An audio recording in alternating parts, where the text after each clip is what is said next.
Hi everybody, I'm Zilla Blitz and welcome. Today we're going to do an overview look at Attack at Dawn, North Africa. Now this is a review copy game from Panzer Division Games, their very first game on Steam. I'm going to do an overview, talk about the scope and scale, check out some of the features, look at the user interface, then do a little bit of movement and a little bit of combat to give you a sense whether this might be a game you would enjoy. Now, a couple things, big step, big picture kind of game. This is a PC strategy war game. It's World War II North African campaign, Axis versus Allies, pretty big scope and scale, operational level game. Let's take a look at some of the features here. Now, there are a number of scenarios you can play. So we have 15 different scenarios, and we're looking at the scenario selection screen right now. Some of them hypothetical, a lot of them historical, because this campaign game that we'll take a look at forks on a number of different ways. So if you win, you can end up all the way in Cairo, or you can end up pushed all the way back to the west, for example, if you're the Axis, depending upon your performance in certain scenarios as you go through the campaign. So we have 15 scenarios. You can play as either side. I could click on Allies or Axis, and that will change the situation and objectives. 3 difficulties: easy, normal, and harder. So there's a look at the scenarios. Now, if we look at the campaigns, we can see that there are 3 options. We have full campaign, which starts in March of 1941 and ends at the end of December 1942. Then we have campaign 41, starts in March 1941, ends in December 1941, and campaign 42, which is the whole of 1942. Same kind of thing. You can play as Axis or Allies, and you have 3 difficulty levels: easy, normal, and harder. And we'll talk a little bit about the AI as we go forward. I've played now about 4 hours or so, and so I've got some initial impressions on the AI too, which are good actually. Now, there's listed here a multiplayer. It's listed under beta, so that looks like it's something that's coming and is functional now, but perhaps with not all yet kind of the nuts and bolts worked out there. There's tutorial, good tutorial, and there is a scenario editor. You can edit existing scenarios or you can create custom scenarios. And the maps in this game are huge. I think there's 3 of them. We'll see one of them as we look at the tutorial here. And then it's pretty massive. So if you were to be someone who likes to make scenarios, I think this might be a pretty good game for you. Let's jump in now, though, and get a sense for how the game looks and how the game plays. There are 3 tutorials. The first 2 basically kind of cover movement and attack, and then tutorial 2 covers a little bit more in-depth kind of aircraft, artillery, command and control, supply, and stuff like that too. And then tutorial 3 says, okay, now that you've learned all that stuff, go attack El Alamein here with the small force. So that's what we'll look at, because it'll give us a chance to see what the user interface looks like. And again, every scenario has a situational objective. This is really simple. Capture the objective by the end of the day. We have 1-day scenario. We've got to capture El Alamein. We're going to play as the Allies. That's with the scenarios, and the difficulty defaults here to normal. So we'll come in and play, and then we'll take a look here at the interface here. Now, I'm going to hide this tutorial in the top left because it really just tells you to go attack this position. And we can see our forces here are in the red and the blue caps here. They're units. We can see the lighter terrain behind us. This is the fog of war area that we can see. We have very little visibility inside El Alamein itself. And we can see that it is, I think this is European standard 10.5. I'm not sure whether this is, but anyway, but it's 4:30 in the morning, and we have yet to start the scenario. Our position is to attack El Alamein here, but let's take a look first. Before we do that, let's take a little bit of a look here at the user interface. Movement's really easy. I can zoom in and out with the mouse wheel. I can get in really close on these units, or I can zoom out, and here, for example, is how big this map is. Huge, all the way to the Suez Canal over here. I mean, you can make scenarios with anything you want. It goes way down to the south here. Just absolutely massive. And this, I think, is 1 of 3. Now, as we pull out, we can see that our units kind of morph into NATO symbols. And then as they come in, they morph into their actual counter symbols. And we'll take a look at those in a moment. Some of the kind of user interface features that are pretty cool. I think I like what I've seen for the AI yet, but I think it's too early to make judgments on the AI, right? Because you have to see them attack, and I've only seen them defend. This is the 3rd time I will have started this tutorial. I've played through it twice before. The first time I lost tutorial 3, and the last time I just barely won. So it's been giving me a challenge as a defender, but I'd like to see how it can attack really before we can say too much about the AI. But that's not the point of this. The point of this is kind of features and gameplay kind of thing. Now there's a bunch of different ways you can see your hex trains, the thickness of the hexes by clicking on this little hex side there. And so we can see very thick, none at all. I tend to like the faintest formation. Now the map here as well, you've got two ways that you can see the map. We get this kind of gritty, kind of geographic feel to it. I can also press the map change, which is kind of a hand-drawn one. So we could see it this way, which has got a whole different kind of look to it. That's pretty cool too. I tend to like this more realistic one. It just feels a little bit sandier and more deserty to me for whatever reason. Now, if we look at our units, there are also two modes for viewing units. We can see I've got this counter view on right now, which is a mix of NATO symbols and some icons and things like that. If I click this other unit toggle here, they can shift to models with the unit information underneath them. So far, I've tended to like this counter one just because it's one unit for one thing. Feels pretty good to me. But I did notice that if you use the counters here, it kind of shows the facing of the attacks a little bit better. So that maybe is something I will morph into. Now, here's a big feature with the game is you might say, okay, is this turn-based? Is it real-time based? How does it work? You have two options for the way that you can play. The first is real-time. And I would say this isn't Twitch-based real-time. You can pause the game, give commands. It's really slow. You can speed it up if you want. Feels very much like Europa Universalis kind of style thing, or some of the Paradox games like Crusader Kings. We're going to see the similarities here with some of the movement arrows. So it's got that type of experience to it there. Or you can play WeGo, where you and your enemies are going to plot the turns and then let them run, then you replot and you lather, rinse, repeat over the course of a whole scenario.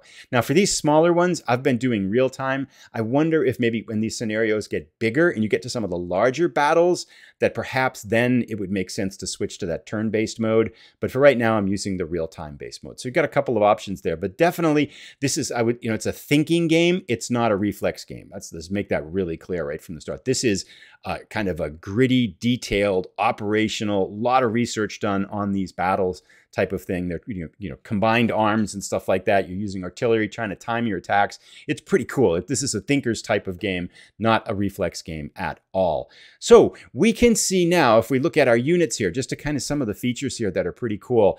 I love the interface.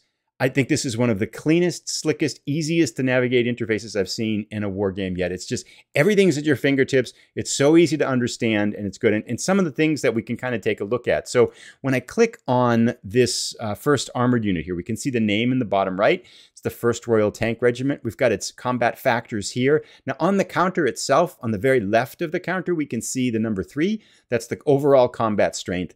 Attack factor is the first 2 numbers here. Black means against soft targets like infantry. Red means against hard targets like armor. So 4 against infantry, 6 against armor. The middle number is the defense. The red again signifying that this is a hard target.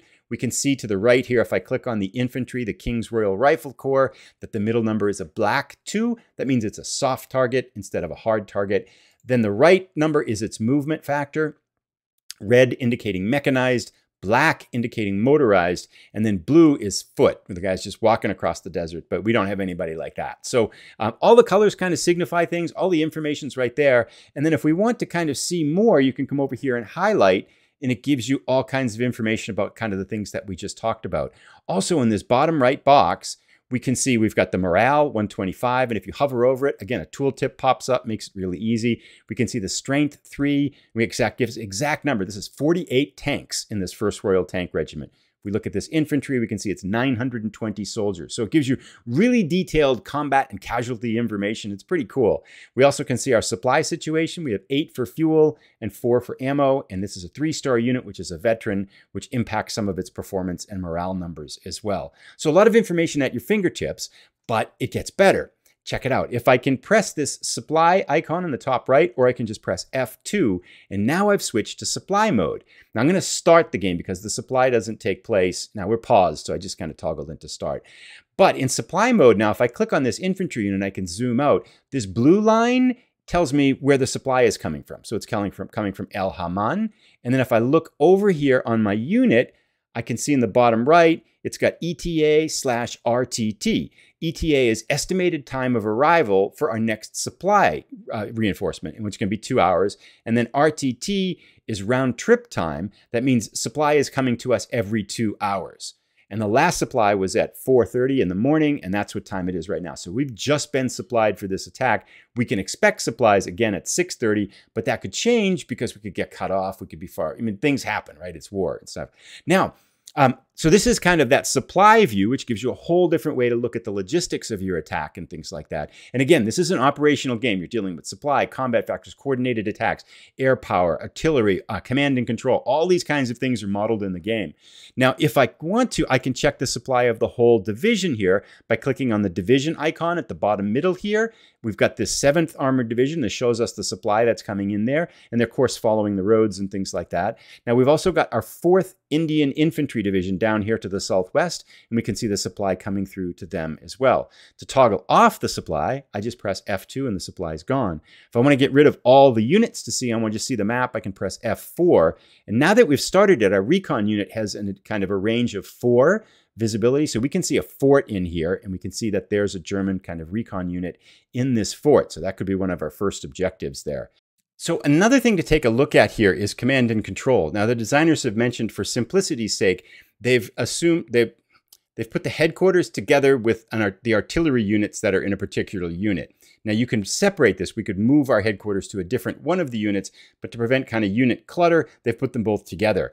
And so we can see here this little white flag on the 7th Armored Division. And then down here in the lower and right corner, we can see an 8 beside this white flag, which tells us that the kind of command and control of this headquarters is 8 hexes. So we want to keep our units within 8 hexes of our headquarters in order for them to function at top level here. The exception, however, is our 11th Hussars, which are a recon unit. They can go wherever they want, and they're still considered to be under command control. So the nature of their unit there makes them go, kind of have them a little bit wider there. So, we can see also here too, if I click on this airfield, Burg El Arab, we've got 2 bombers and a recon unit. If I double click on it, it moves right there. So this is kind of back here behind the front lines. So we're going to definitely want to engage them in the battle here too. And I can double click on any formation and it moves there. Now, let's take a look at movement. That's kind of an overview of the interface. And to do that, we've got to kind of think about how we might want to attack this position. Now, these blue hexes here with the circles and the crossbones, these are minefields. We have units, we can remove 2 minefields in this scenario.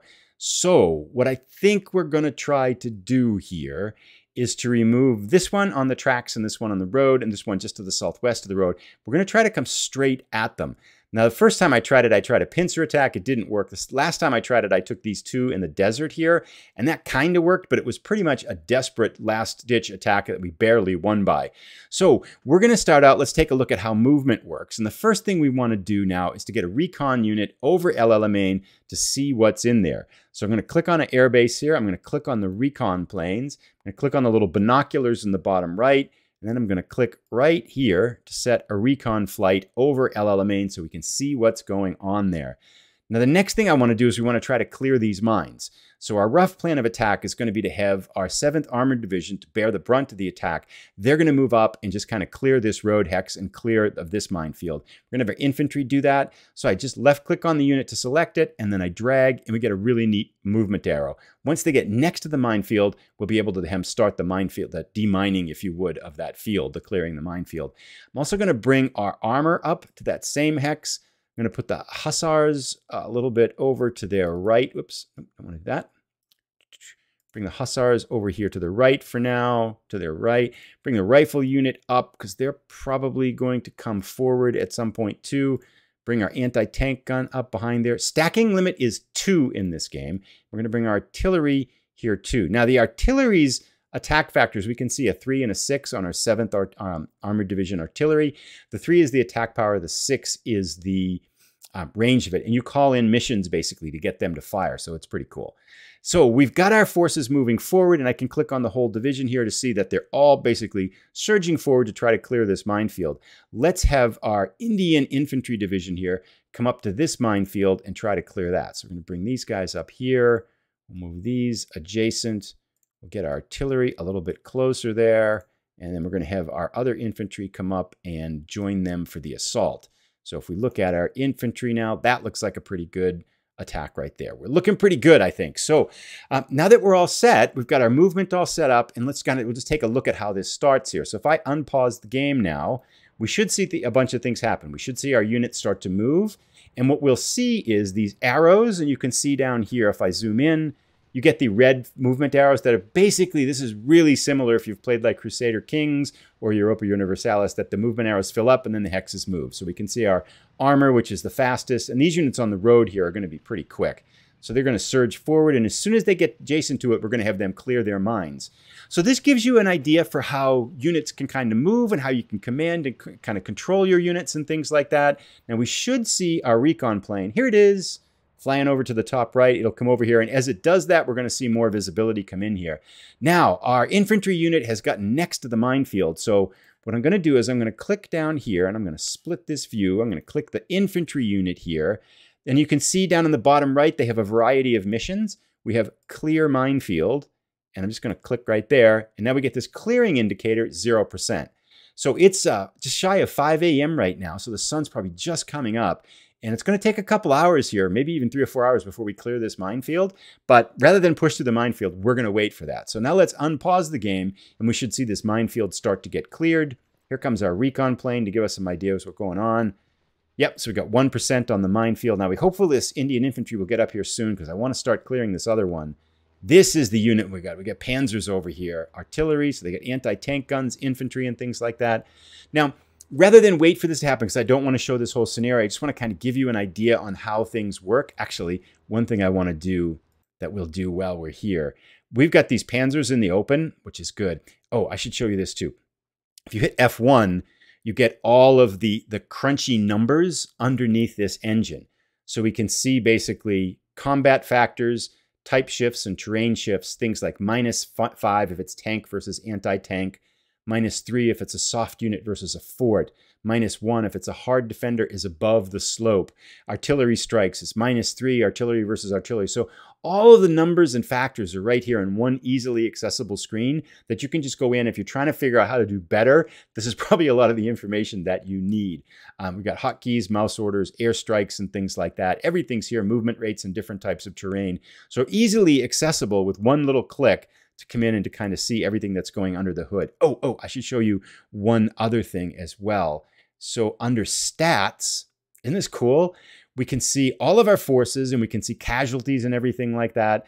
And we can see our order of battle for our British side, our Commonwealth side, not British. Yeah, British, not English. I've learned. And armored, and we get the Indian Infantry Division, so the Commonwealth forces here.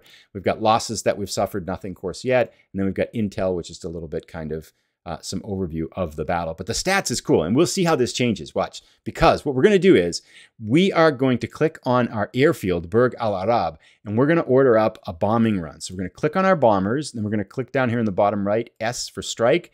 We could do the command thing, and we're going to target that Panzer unit because I want to take them out. Now, the question here is, well, okay, we could be in trouble here because if we break through this minefield and try to attack up here, we're going to get mangled by this stuff there. But, oh well, we'll just see how it works here. So, we got to wait for our Indian infantry, but I'm going to move this forward a little bit now until we see our airstrike come in. All right, so I've moved things forward a little bit now. It's about 5:30 in the morning. We're clearing our minefields. We're in our position to attack, and here are our bombers coming in, tactical bombers. So they should hit this Panzer unit here, and we'll see them. We're getting hit. Yeah, there we go. So airstrike on them. Boom. Nice. Good to catch them in the open. And we can see now, if I pause for a second here, and now I click back on this information screen, we can see that we have Axis casualties. We've killed 28 soldiers and 4 of their 72 tanks. I mean, that's pretty cool. 1% minor losses. Not a bad start for us, taking out 4 tanks with that tactical run. So that gives us a sense now. That gives you a sense for movement, how the air coordination works. Let's go forward a little bit here until we get those mines cleared, and then I'm going to show you what it's like when attack starts. Alrighty, so we can see that our minefields have been cleared now along the road and railway, but they haven't been cleared yet to the southeast. The Indians are just finishing up that, 99%. So let's pause now and launch our attack, just to kind of show you how it works. Now we've got anti-tank guns right here. I'm hesitant to run our tanks up to this town with those anti-tank guns. So let's instead try something a little bit different. Let's bring in... okay, I'm going to split these. So I'm going to click on those and then split, and we're going to bring our infantry up. We're going to have them come forward. We're going to also bring our anti-tank guns up because I think they're going to bring their armor forward. So I'm going to split these guys, bring up our anti-tank ones and try that. Now, again, I'm not 100% sure this is a really good strategy, but I've had trouble when I've run our armor right into that. Let's have our Indian forces here. We'll click, oops, no, we want to go there. We have Indian forces down here, move forward to attack here. And once they get there, then we're going to, let's move our artillery up to close the range a little bit. Artillery up, whoops, close the range. The one thing I'm forgetting to do is to click on that new unit right there to close the range a little bit. And then when they get in position, so we can actually watch this. Let's watch our attack launch now. I'm going to speed this up a little bit. We should probably also time this. Let's pause it. Let's launch our bombers here too. So we'll send right onto this artillery right here. Yeah, that'll work. So click on the bomber, click on a strike, and we'll drop it right here on the town. That's good. I'm going to wait for those panzers to show up, and then we're going to hit them again. So let's start that. That should work out pretty well here. Let's go. Speed things up here a little bit. All right, so here come our forces pushing forward, and now they've started to attack. All right, so, and here is their tank. So we're going to send our other bomber here to try to hit those tanks again. Now what we can see here, where did they move? Oh, they're having a tough time. So our anti-tank guns are having a tough time moving forward. This is going to be precarious. We could get hit pretty hard. We did not time our attack very well here. We probably should have waited for them because they're moving along the road. Yeah, we're getting kind of massacred here. And you can see on this attack that there's an arrow. If I click on our unit, there's an arrow with some boxes. And the number of boxes that fill up is how much damage you're doing. We're not doing very much damage. We click there, they're doing a lot of damage. They've got us in the open. We're attacking the town. These tanks are firing on our flank. This unit's firing on our flank. We're getting massacred, basically. This was not a well-coordinated attack. I did much better the last time I tried this. But let's progress it just a little bit so we get a sense for how combat works. Now our troops are coming up here a little bit. We need our air forces. Now our anti-tank guns are in here and our infantry's picking it up. This is good. Okay, we're doing a little bit better here. Here comes our strike. The other thing that we want to do here is we want to order up our artillery. So we're going to hit our artillery and just blast them there. Let's get this artillery firing over here on the tanks. Oh, one of those units is backing up already, which is good. And I think that's good. So let's forward a little bit and we can see how this pays off. Now if we click down here, we might be doing a little bit better. We're doing a little bit better and they're doing a little bit worse. We hit them with an airstrike. They're getting hit with artillery. This unit's retreating. Yeah, here comes another strike to hit those tanks and stuff like that. So yeah, we're doing a little bit better, although, oh, here comes an airstrike from them. Yeah. I'm not sure this is the right way to go about this one. I liked what I did last time a little bit better. But I'm going to pause it here. We can see the battle's in full force to give you a kind of, I think this gives basically a sense for what kind of features are in the game, how you move, how you attack. I feel like, I mean, again, I want to see what the enemy AI is in an attack situation because I think that's different than defending. But I've been very impressed with the way they've defended so far. They're moving units around. They're trying to hit weak spots. If you leave like armor out in the open, they're going to pound it with airstrikes and things like that. So I felt like they've defended pretty well here. And I feel like from what I've seen from the AI so far, I like it a lot. So there you are, a little bit of an overview of the game. I'm going to come back in a little bit and probably play through a whole scenario, maybe over a couple, 2 or 3 episodes or something like that. But let me know down below if you've got comments about it, if you like it, what do you think? If you've got questions that I might be able to answer, I'd be happy to try to answer them as well. I'll put a link right here when the next video is ready. In the meantime, thanks so much for watching and have a great day.